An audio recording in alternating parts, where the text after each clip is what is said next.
नमस्कार, मी श्रीकांत उमरीकर. आपण पाहतात अनलायझर. लाईक करा, शेअर करा, सबस्क्राईब करा.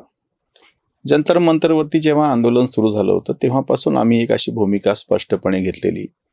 शेतकरी चळवळीत तर आम्ही आधीपासून म्हणत आलेलो 1980 पासून, सरकार समस्या क्या सुलझाए, सरकार खुद समस्या आहे. मग ते सरकार कोणाचे असो.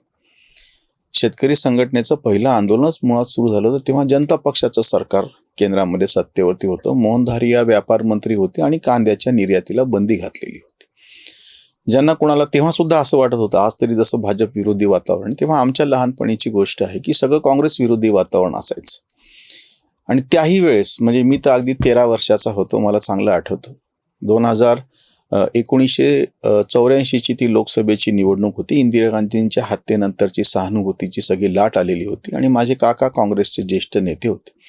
घराच्या पाठीमागं काँग्रेसचं बॅनर लावलेलं होतं आणि खासदारकीसाठी उभे राहिलेले रामराव लोणीकर म्हणून जे होते त्यांचे मित्र होते काकांचे. आणि आम्ही काँग्रेसच्या विरोधात, वडील कारण की विरोधी पक्षात म्हणून. तर त्यांचं एक बॅनर तेव्हा कापडी फलक असायचे, खांबावरती लावलं होतं काकाच्या घराजवळ. आम्ही रात्रीतून 12-12:30 मित्र जाऊन मोठी काठी घेतली, त्याला टेंभा लावला, त्याच्या दोऱ्या जाळल्या, ते बॅनर पाडलं आणि आम्हाला असा आनंद झाला की आम्ही काय मोठं हे केलेलं आहे की. नंतर तर ते मोठ्या ह्यानं निवडून आले ती गोष्ट वेगळी. पण तेव्हाची प्रत्यक्ष शेतकरी चळवळीतली मी ज्यावेळेस ही कृती करत होतो काँग्रेस विरोधातली, त्याच वेळेसची अशी घोषणा होती की सरकार समस्या क्या सुलझाए, सरकार खुद समस्या आहे. म्हणजे सरकार कुठलंही असो. जनता पक्षाचं सरकार होतं, आंदोलन सुरू झालं, मग काँग्रेसचं सरकार आलं, मग विश्वनाथ प्रताप सिंगांच्या सरकारमध्ये तर शरद जोशींना कॅबिनेट मंत्र्याचा दर्जा होता, टास्क फोर्स नेमलेला होता. महाराष्ट्रातून प्रकाश आंबेडकर आणि अजून एक जागा दिली होती त्याच्यावरून भूपेंद्र सिंग मान, हे जे पंजाबमधले नेते, असे 2 लोक राज्यसभेवरती नेमले गेलेले होते. आणि तरीही आमचा नेता आम्हाला असं सांगत होता की सरकार समस्या क्या सुलझाए, सरकार खुद समस्या आहे. सरकार कुठलंही असलं तरी ते असंच दमन पद्धतीनं वागणार आणि त्याच्यातून जास्तीत जास्त म्हणजे सरकारला किमान हस्तक्षेप करू दिला पाहिजे, तर तो समाज पुढे जातो, त्यांचा विकास होतो, स्पर्धा खुली राहते.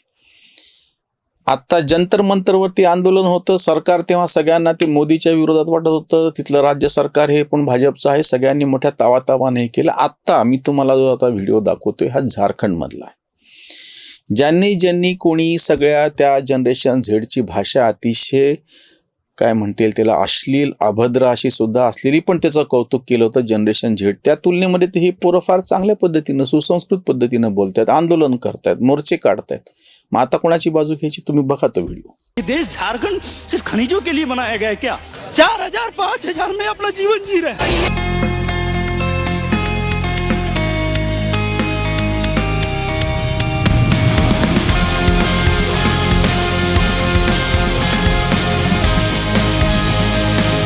तुम्ही बघितलं आता कोणाच्या विरोधात आहे हे सगळं.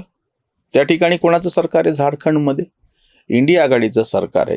झारखंड मुक्ती मोर्चाचा मुख्यमंत्री तिथं बसलेला आणि विद्यार्थी आंदोलन करतात. आता कोणाची बाजू घ्यायची? आम्ही तर विशेषतः चळवळीतले जे कार्यकर्ते आहेत किंवा ज्यांना वैचारिक काही एक भूमिका घ्यायची आहे, तटस्थ पत्रकार, त्या सगळ्यांना हे सांगत आलेलो आहे की तुम्हाला एखादा पक्ष एखाद्या व्यक्तीमध्ये अडकून चालणार नाही.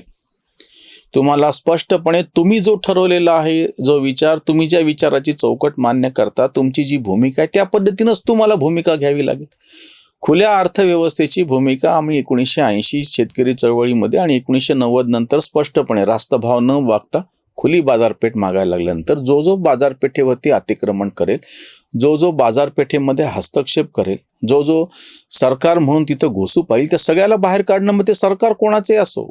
म्हणून कृषी कायदे ही शेतकऱ्याच्या मुक्तीसाठीचे होते. तेव्हा जेव्हा मोदी सरकारने शेपूट घातली आणि कृषी कायदे मागे घेतले, आजही आम्ही त्याच्यावर टीका करतो.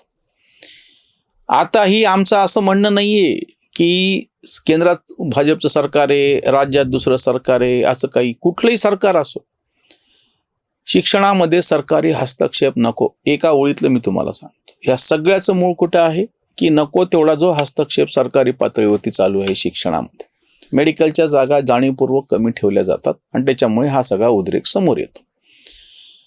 शिक्षणामध्ये तुम्ही सगळा गळा दाबून ठेवलेला आहे. उच्च शिक्षण तर पूर्णपणे तुमच्या अखत्यारीतली असलेली गोष्ट आहे आणि ते जे शिक्षण नावाच्या कागदावरती जे सगळं दाखवून आणि इतकं करून सुद्धा तो रोजगार फक्त 5% आहे एकूण रोजगाराचे.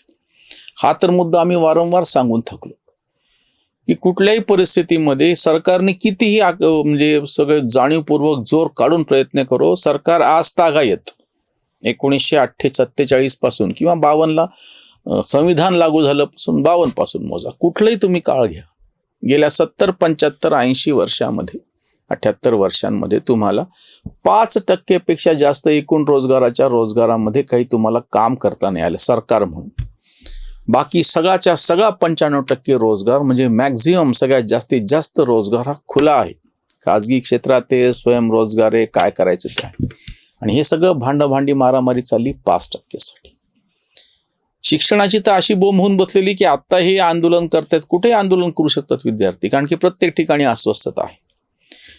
एकेकाळी सुताराच्या पोराला जन्मापासून सुतारकीचं शिक्षण मिळायचं आणि त्यातल्या त्यात बहुतांश पोरांना फार काही वेगळं नसल्यामुळे त्याच्यातच रस निर्माण व्हायचा, त्याच्यामुळे त्याचं पोटपाणी निभायचं. एखाद दुसरा अपवाद असायचा, सुताराच्या पोटी जन्माला पण त्याला वेगळ्या त्याच्यामध्ये रस आहे, कुंभाराच्या पोटी जन्माला, लोहाराच्या पोटी जन्माला. पण बाकीच्या सरधोपटपणे जर विचार केला तर ती प्रत्यक्ष एम्प्लॉयमेंट गॅरंटी स्कीम होती. 12 बलुतेदार आणि 18 आलुदार सर्व्हिस इंडस्ट्रीची, आणि प्रत्यक्ष कुणबी म्हणजे शेतकरी. ही सगळी एम्प्लॉयमेंट गॅरंटी स्कीम होती, वेगळी काही न राबवता, सरकारने काही न करता.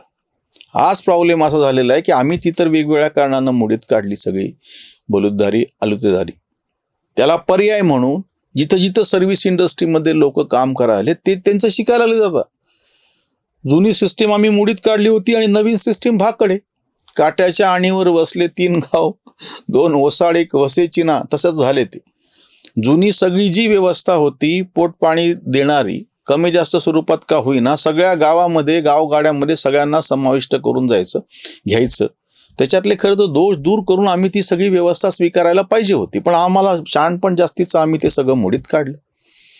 ते सगळं मोडीत काढल्याच्यानंतर नवीन जे निर्माण केलं त्याच्यातून फक्त 5% लोकांचा स्वार्थ साधला गेला.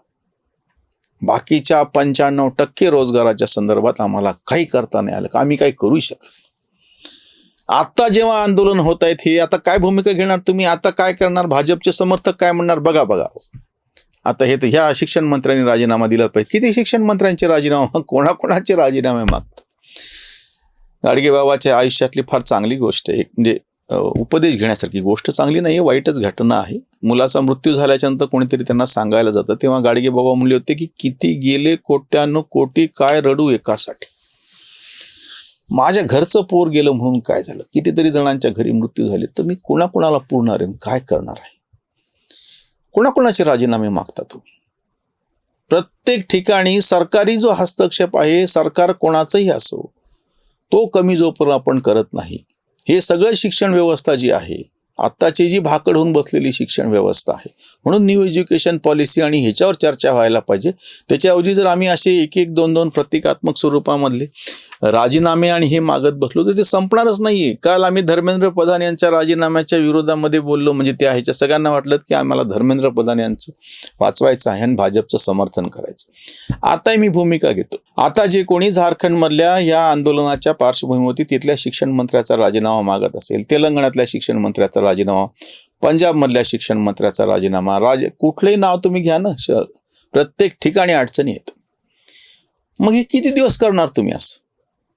आम्हाला एक स्पष्ट भूमिका मी तुमच्या समोर ठेवतो आहे. सगळ्यात पहिली गोष्ट म्हणजे सरकारी हस्तक्षेप नावाची गोष्ट किमान असायला पाहिजे. सरकारने नियम ठरवावे, सरकारने अभ्यासक्रम तयार करून द्यावा, सरकारने त्याच्या बाबतीतल्या परीक्षा ठराविक कालखंडामध्ये कंडक्ट कराव्या. जे तेजस्वी सूर्या सत्ताधारी पक्षाचे बेंगळुरूमधले खासदार यांनी प्रत्यक्ष त्यांच्या भाषणात हे मांडले. मला आशा आहे की नवीन एज्युकेशन पॉलिसीमध्ये त्याचा स्वीकार व्हावा की जास्त परीक्षा घ्या तुम्ही मुलाच्या. 3 तासाच्या एका नीटच्या पेपरवरती सगळं त्याचं आयुष्य बनवू नका.